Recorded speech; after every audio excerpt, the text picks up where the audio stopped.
Epsom Downs at 7:30 on a frosty sun. In the background, the grandstands shine in the morning sun, but the horses we're here to see are iron ones, and less than 46 years old. For today is the silver jubilee of the Sunbeam Motorcycle Club's pioneer run to Brighton for cycles of historic interest.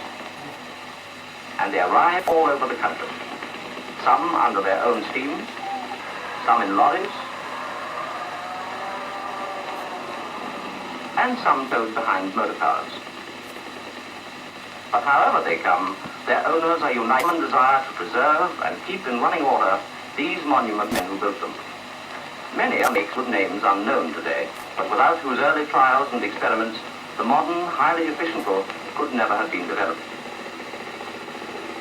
Machines like this 1902 Dreadnought, to be ridden appropriately by Eric Thompson, the Vintage Motorcycle Club's president, in the first run in 1930 and carries the same number, number 1. In true vintage tradition, prepared for every eventuality. The smallest machine. It's actually a Dursley-Peterson bicycle.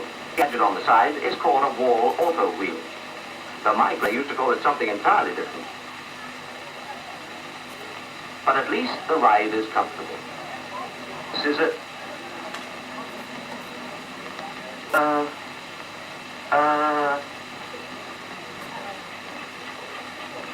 Oh yes. Oh, I see. Water-cooled. Tricycle is the largest machine taking part. Built in 1904, it has an enormous twin-cylinder engine of 1,100 cubic centimeters capacity and various other bits arranged between the rear wheels. Here's another three-wheel Warwick, constructed 10 years after the Etna and with an engine size. It has various movements, such as easier, and the passengers sitting on the comfy front of the driver, thereby having a better view of any impediment. From 3 wheels to 2, and this beautiful BSA, whose condition is a credit to its owner. And from 2 wheels to... No, I don't. Here, beautifully preserved 1904 Humber. And next to it, a 1912 E&M.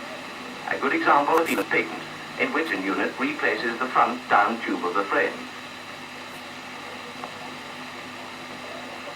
One of the oldest machines taking part, this 1899, proudly showing its medals, has a front brake that the tire manufacturers hard at work for many years to come.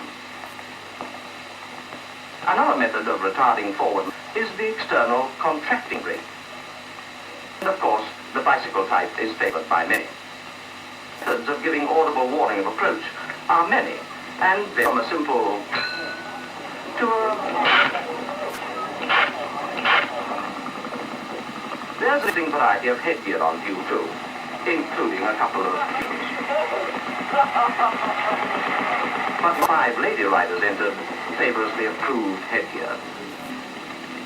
By now, more people have arrived and the crowd increased. Drivers sign on, spectators buy hot dogs, an intelligent interest in the machines.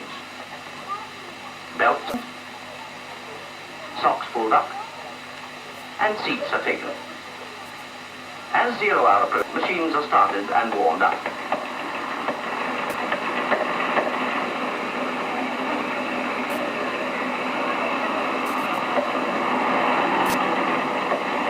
The Dreadnought makes its way to the start. Secretary of the meeting, Len Wilson, talks to the Mayor of Epsom. Riders eagerly await the offer. And for number 1, here it is. A handshake from the Mayor, and at 9:01 a.m., the 25th Pioneer Run commences. Later, and the second machine departs. The driver and passenger, or should it be on, their 1903 Quadrant 4 car.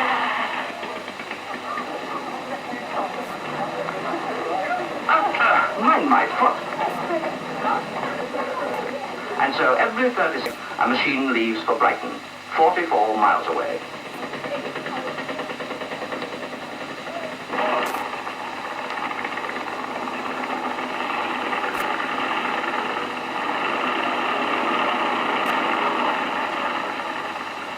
With 254 starters, there's quite a queue of waiting machines. And among this immaculate 1908 Triumph, and its rider, none other than Jimmy Simpson, that great pre-war TT rider. Next to him, another Triumph, 1970. Its owner, like Jimmy, from Poltello. Machines move up to the start. Machines leave the start.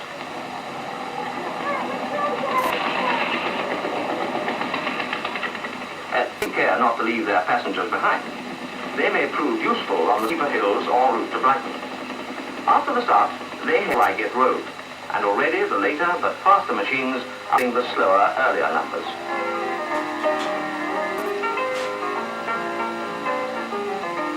Baton Bottom.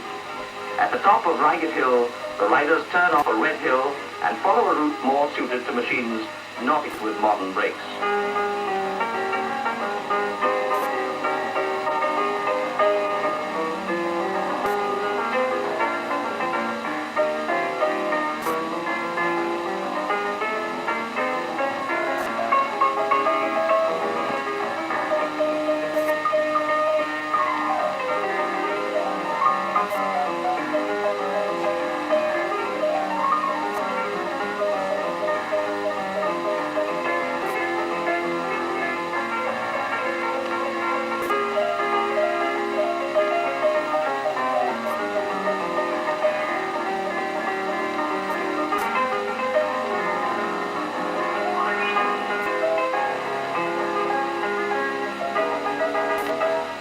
If you like to do things the hard way, you go to Brighton Stripe and pedal all the way.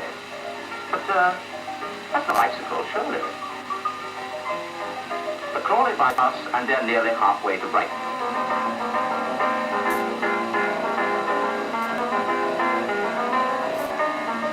Now, that's funny. I know we had it when we started. Footing, eh? A good job isn't an observed section.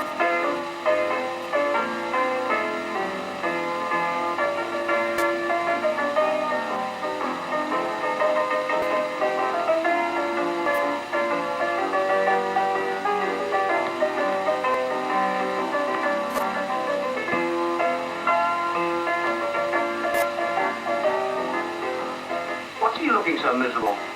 Maybe he wants to get out and push. There's the driver who lost something on the Crawley bypass. He's obviously found that. But now, where's the passenger? Here's a pedal side getting a free tow to Brighton, slipstreaming this Rudd multi-combination. Well, these two seem to have it the wrong way around. In this case, the pedal cyclist, temporarily only we hope, is himself being slipstreamed. With 14 miles still to go, we'll drop down the hill at Bolney to a refueling point and compulsory. Here, all vehicles in classes 1 and 2 have to stop. Stop! Stop! Oh well, we can all move the checkpoint, I suppose. Having signed in, rider is then free to start the machine and see to Brighton.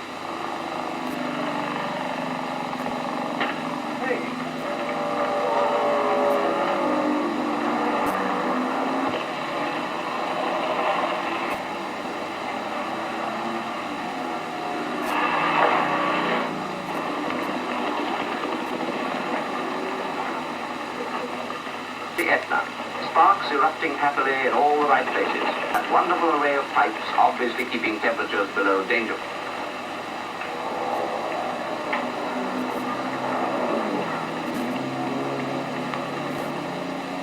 Some people take fuel on board. And this competitor even drains petrol off. It must have been Grand X, I suppose.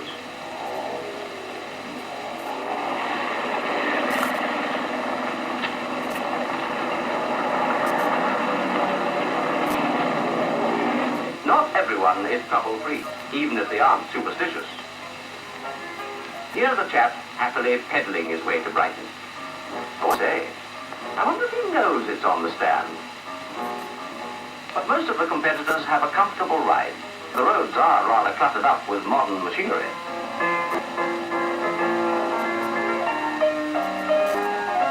Some people have to get out and push up the steeper hills, but that's what passengers are for, even pretty ones.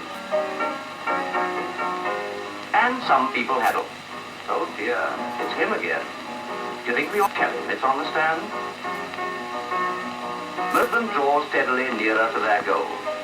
And the sight of the ponds tells them that Brighton is not very far away. And Brighton welcomes them in two languages. English and, oh well. Oh, I don't think it's either of these that this chap is using. But jokingly, he did get going again and collected a first-class award. Madeira Drive and the arrivals are all welcomed by the Mayor of Brighton.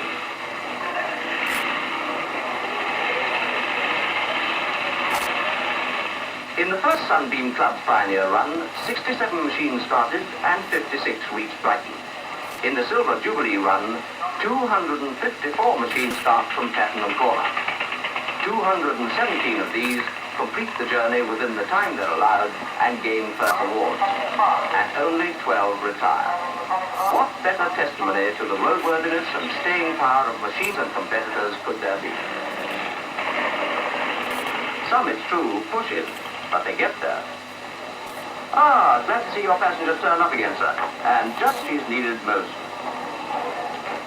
But to us, it seems more appropriate to leave the finish and follow number 1, Betnort, home.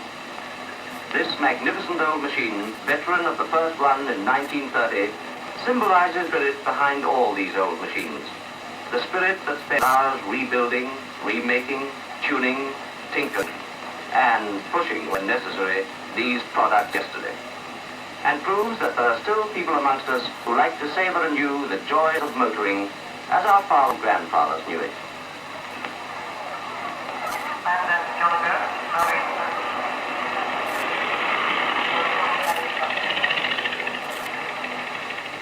And now their days are these, and after the hustle and bustle of the run to Brighton, there remains the quiet ride home.